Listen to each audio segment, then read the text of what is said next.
Mga kabombo, kaninang umaga, ngayong araw na ito, Ash Wednesday, binuksan natin ang Kwaresma or ang Lenten Journey, kung saan ang ating mananampalataya ay pinapahiran ng abo sa noo upang ipaalala sa ating lahat ng pagsisisi at panunumbalik sa Diyos. Itong abo na ito ay isang simbolo nung unang panahon pa na kung saan ipinapaalala sa atin na tayong lahat ay nanggaling sa Diyos, no? Ang buhay natin ay panandalian lamang at tayong lahat ay inaanyayahan na bumalik sa Kanya. Itong abo na ilalagay natin sa mga ulo o noo ng ating manampalataya, ito po ay galing sa mga palms noong Palm Sunday last year, no? Ito po ay sinunog natin kahapon or Shrove Tuesday na sinasabi natin na nagpapaalala dun sa ritong yon, no, na habang tayo, no, winawagayway natin yung palaspas na yon nung Palm Sunday last year, lahat tayo ay masaya at nagagalak. Yung mga palms na ibinigay natin kahapon upang masunog, nagpapaalala din ng ating pagsisisi, ng ating kagustuhang magbago at ang paanyaya ng ating Panginoong Diyos na lumapit sa Kanya at na magbago ng puso.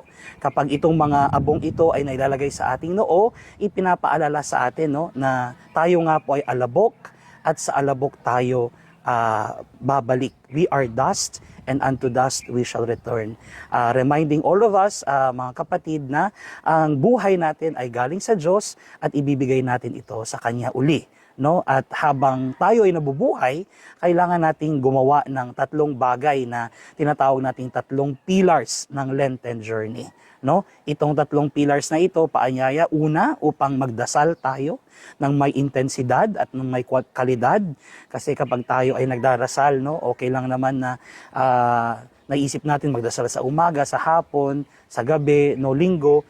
Pero itong mga panahon na ito, inaanyayahan tayo na sana mas mahaba at sana mas may kalidad ang ating pagdarasal. Pangalawa, inaanyayahan po tayong mag-ayuno. No? Ngayong araw na ito, mga kapatid, ay inaanyayahan tayo na mag-ayuno. 2 araw lang po sa isang taon na inaanyayahan tayo ng Simbahang Katoliko upang mag-ayuno. Ngayong araw na ito, Ash Wednesday at ang Biyernes Santo, kung saan tayo pong lahat ay inaanyayahan sa mga 18 years old and above at saka mga walang sakit, no? At hindi masyadong matanda na kumain ng isang full plate lang ng pagkain, no? Ibig sabihin, yung 2 meals aside from the 1 full plate, dapat kalahati na lang o kaya kung kaya, hindi na tayo kumain, no? Ginagawa natin ito dahil gusto nating iparamdam sa ating katawan mismo, no, ang ating sakripisyo o pag-aalay sa ating Panginoong Diyos.